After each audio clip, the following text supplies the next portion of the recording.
Salli wa sallim ya salam ala nabi khairil anam wal ali wa sahbihi.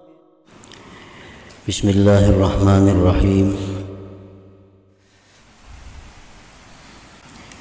Khairu awqatika wa afdaluhu wa aqrabuhu ilallahi ta'ala waqtun tashhadu bihi faqraka ilallahi ta'ala wa ginahu anka wa waqtun turaddu ila aslik bi an iftaqarta aw maridta aw uhinta fatashhadu fihi dillatak wa izzallahi ta'ala. Sebaik-baik waktu engkau, seabdal-abdal waktu engkau, sepaling dekat waktu engkau itu kepada Allah, waktu di mana engkau bisa menyaksikan kefakiran diri engkau itu kepada Allah dan terkayanya Allah daripada engkau. Itu waktu yang paling mulia. Nah, waktu yang paling afdal, waktu yang paling baik yang ada pada kita. Jadi bukan pada waktu sembahyang, waktu yang paling baik itu bukan waktu kita membaca Quran, bukan waktu kita membaca salawat, bukan waktu kita menuntut ilmu. Tetapi waktu yang paling baik bagi kita itu adalah waktu di mana kita melihat diri kita ini berhajat kepada Allah. Waktu di mana kita melihat, menyaksikan, merasakan bahwa kita ini perlu berhajat kepada Allah dan Allah itu kada perlu kepada kita. Nah, itu waktu yang paling baik bagi seseorang.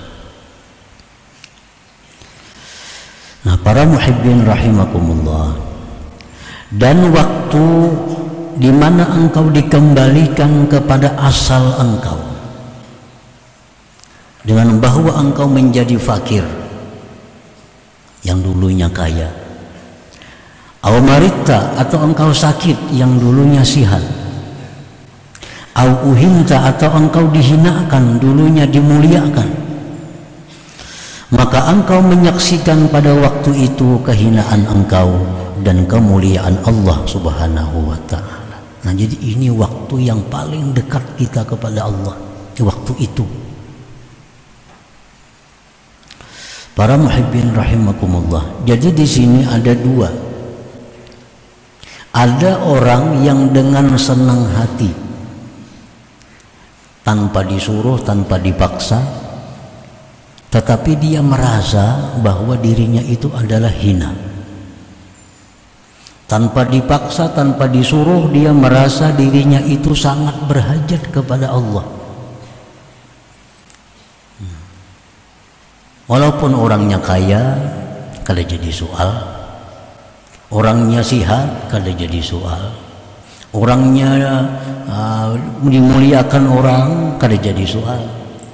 Walaupun dia punya harta, walaupun dia dimuliakan orang, walaupun dia sihat, tetapi hatinya tuh merasa bahwa dia itu sangat perlu kepada Allah subhanahu wa ta'ala, bahwa dirinya ini sangat hina sebenarnya. Nah, ini orang yang dengan sukarela mendapatkan waktu yang mulia tadi. Ada orang yang dipaksa untuk mendapatkan waktu mulia ini.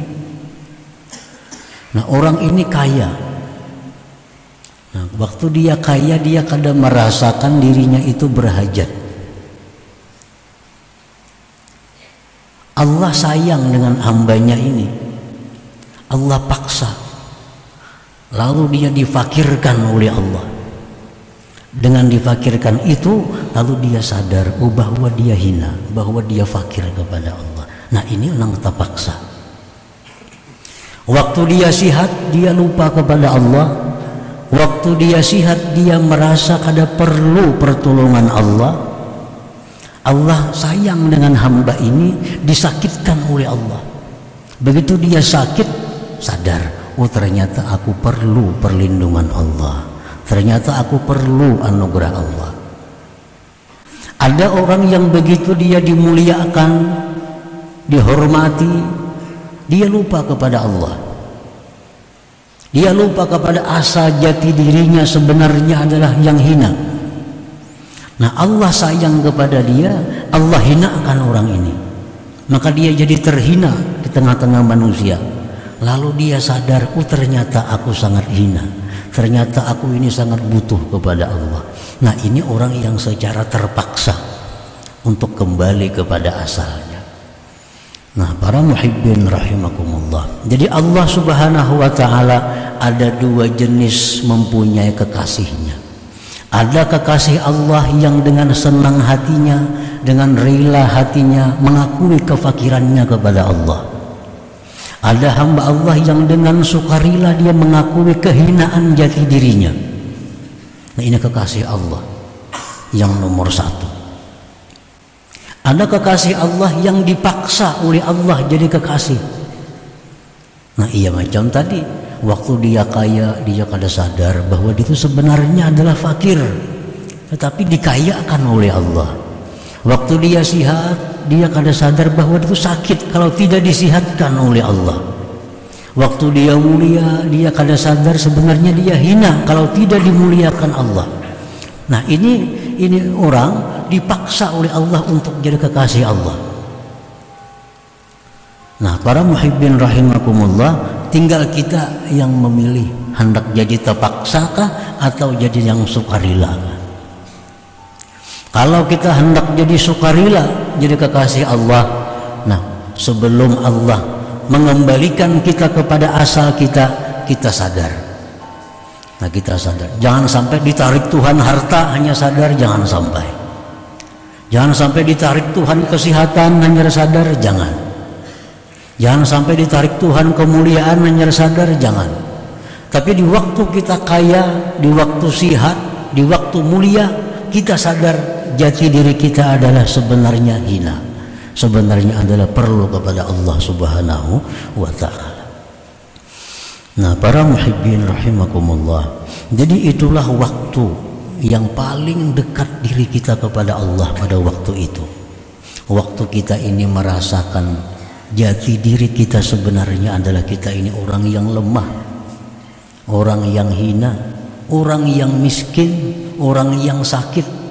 Nah, di waktu kita menyaksikan diri kita demikian, maka itulah kita mendapat pahala yang sangat besar dari Allah Subhanahu wa ta'ala, dan merupakan jalan yang paling cepat untuk menuju kepada keridhaan Allah Subhanahu wa ta'ala. Nah, jadi ini termasuk dalam bagian tafakkur. Tafakkur. Ada hadis yang mengatakan bahwa tafakkur lebih afdal dari ibadah setahun. Tafakkur lebih afdal dari ibadah 70 tahun. Nah, tafakkur, merenungi bahwa diriku ini sebenarnya adalah hina, andai kata Allah kada memuliakan. Diriku ini sebagainya sakit, andai kata Allah tidak memberi kesehatan. Diriku ini sebenarnya adalah hina jikalau Allah tidak memuliakan. Nah, tafakkur seperti itu paling berharga, paling dekat kita kepada Allah Subhanahu wa ta'ala.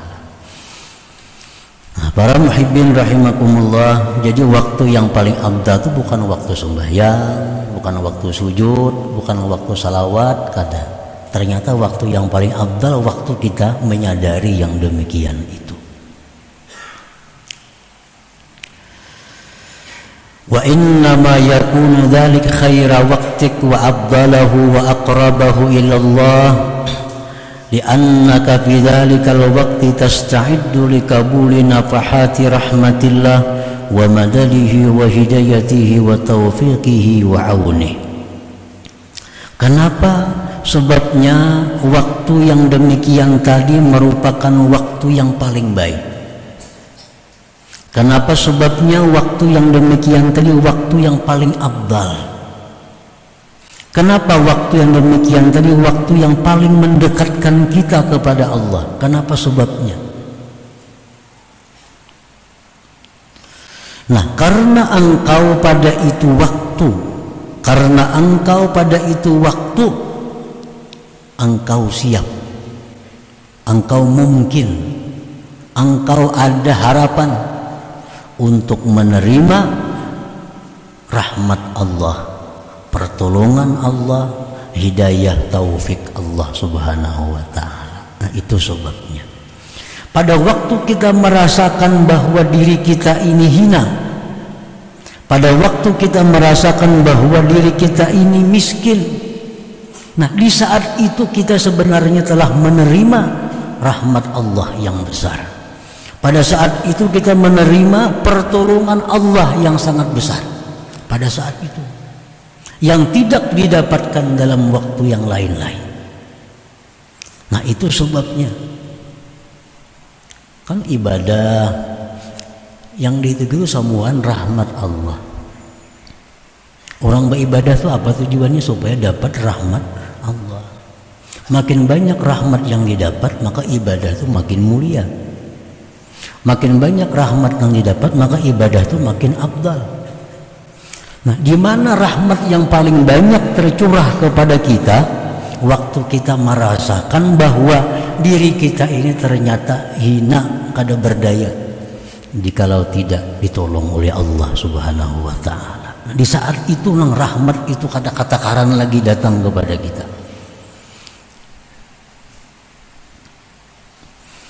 Qala Allah ta'ala, firman Allah ta'ala, innamas sadaqat lil fuqara. Nah, orang sufi menafsirkan ini firman Allah, hanya saja sedekah itu untuk orang fakir. Kalau ahli fikih menafsirkan zakat itu hanya untuk orang fakir, miskin, kan itu hukum fikih.